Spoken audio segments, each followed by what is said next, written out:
Well, I didn't expect me to do another one so fast. 8:42 in the morning, West Coast time, December 3rd, 2024. Yeah, I'm still back at home. We were trying to see Rose McKenna, taking care of my mother, my little dog. I turn on the news and I see North Korea, actually South Korea, is going through a martial law. Apparently, the South Korean president had decided that some of his actions weren't getting noticed, taken care of the way he wanted them, so he was going to declare martial law. The parliament that they've got voted down, but now they're clashing with each other.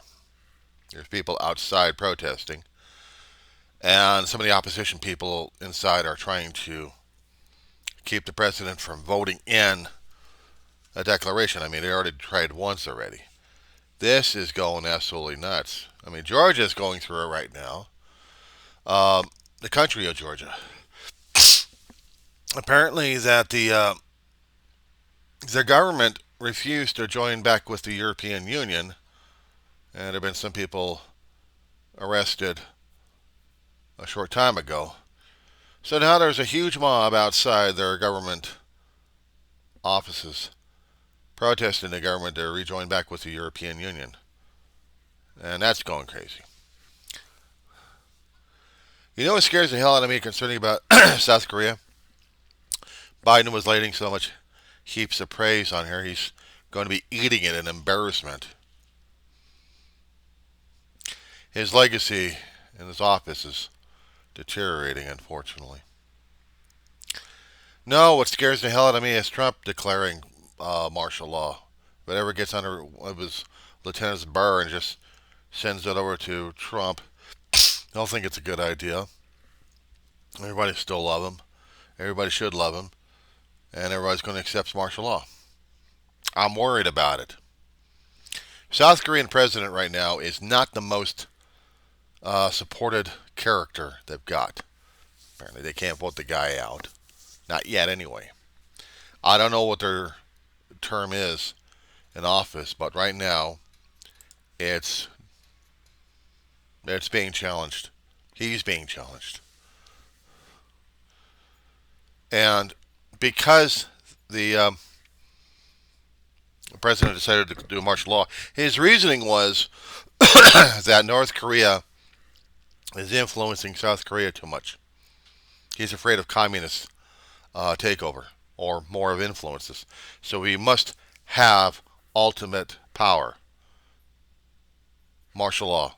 He'll control anything and everybody under with police power and military power. Now the lawmakers have already voted to block it, but it's going to be up to the government to decide who's going to be following who, and then how. Sorry, I'm dealing with my dog right now.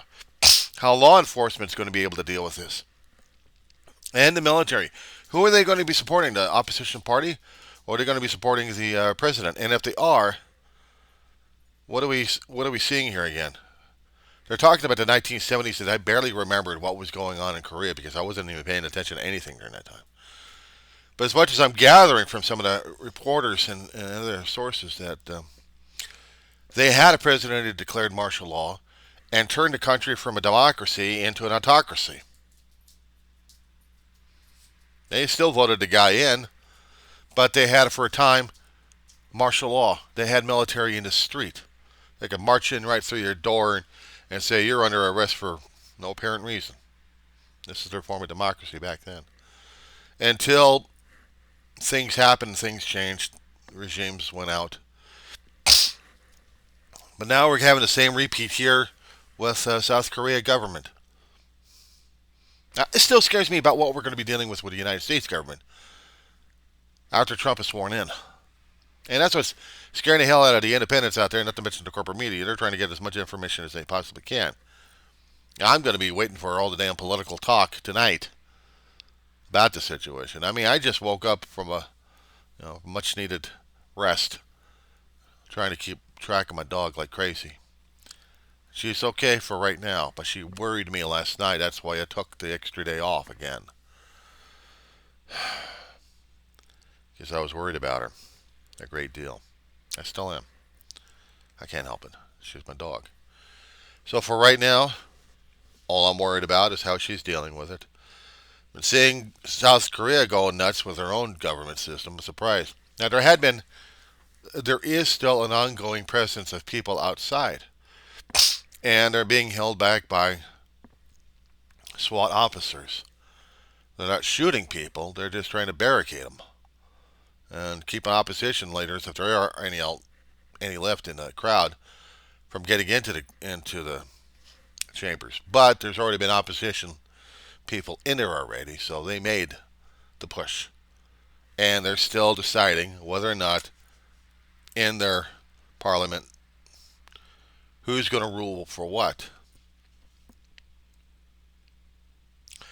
I'm switching over from one area to another area, and apparently the South Korean president already made his declaration to people left and right on this. Is this going to happen for the United States as well? I'm asking a question here because I'm afraid of seeing a pattern here, and I hope this is not a conspiracy. I hope this is not a thing to freak people out, but I'm asking the people anyway. Do you honestly think, for anybody watching this video, but the time period that we're dealing with right now, the time index right now on West Coast time, United States, is 8:49 in the morning. This is happening around between 12 midnight to 2 a.m. and it's somewhere around, I think, 1:49 or 2:49 in the morning over there.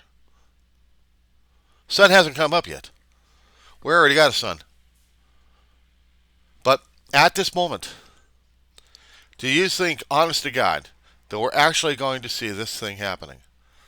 I don't know what to think about it. It's one of those scary things I'm thinking about going online and talking about it live because I'm not quite sure how the hell I'm going to be able to deal with this one.